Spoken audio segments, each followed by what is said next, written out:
हम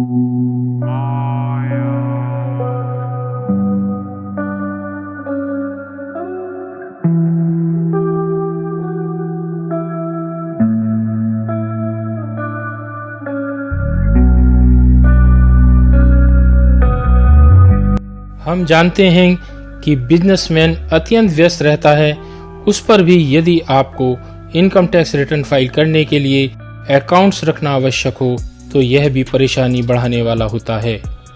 आज मैं आपको बताऊंगा कि यदि आपका एक वित्तीय वर्ष में कुल सेल 2 करोड़ रुपए से कम है तो आप बिना कोई अकाउंट्स, बिल्स, वाउचर्स आदि मेंटेन किए कैसे और किस सेक्शन में रह सकते हैं। वह सेक्शन इनकम टैक्स एक्ट का 44AD है। यदि आपकी सेल चेक या ऑनलाइन ट्रांजैक्शन यानी इलेक्ट्रॉनिक मोड से होती है तो आपको उस पर इनकम कैलकुलेट करने के लिए टोटल सेल का 6% लेना होता है। लेकिन यदि सारी सेल कैश में होती है तो उसका 8% लेना होता है।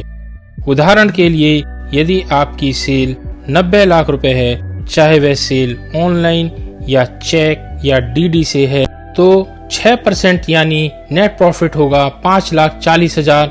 लेकिन सारी सेल कैश में हो तो 7,20,000 रुपए नेट प्रॉफिट होगा। अगर यही सेल मिक्स होती है तो जितनी चेक या ऑनलाइन है उस पर 6% से कैलकुलेट करें तथा कैश पर 8% के हिसाब से कैलकुलेट करना चाहिए। यदि हम 44AD सेक्शन के तहत इनकम टैक्स रिटर्न भरते हैं तो आपको कोई बिल्स, वाउचर्स इत्यादि नहीं रखना पड़ता। अब हम एक उदाहरण से इसे समझ सकते हैं। यदि किसी व्यक्ति की सेल 1 करोड़ 20 लाख रुपए है और वह सारी सेल ऑनलाइन या बाय चेक करता है तो कुल इनकम बैठती है 7,20,000। यदि आपकी LIC, NSC, PPF में इन्वेस्टमेंट 1.5 लाख रुपए है यानी 80C के तहत रिबेट है और साथ ही आपने 50,000 रुपए NPS में इन्वेस्ट कर रखे हैं तथा 25,000 रुपए का मेडिक्लेम अंडर सेक्शन 80D के तहत है तो आपकी इनकम बैठती है 4,95,000। अतः इनकम टैक्स नील होता है तथा आपको कोई टैक्स पे नहीं करना होता।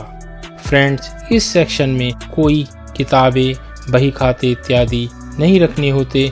अतः आपने ऊपर देखा कि यदि आपकी सेल 1,20,000 रुपए होती है तो भी आपको कोई इनकम टैक्स नहीं देना पड़ता।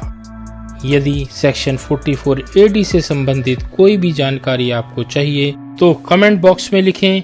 यदि आपको मेरी ये वीडियो पसंद आई हो तो प्लीज़ लाइक करें तथा मेरे चैनल पर नए हैं तो सब्सक्राइब करें। धन्यवाद।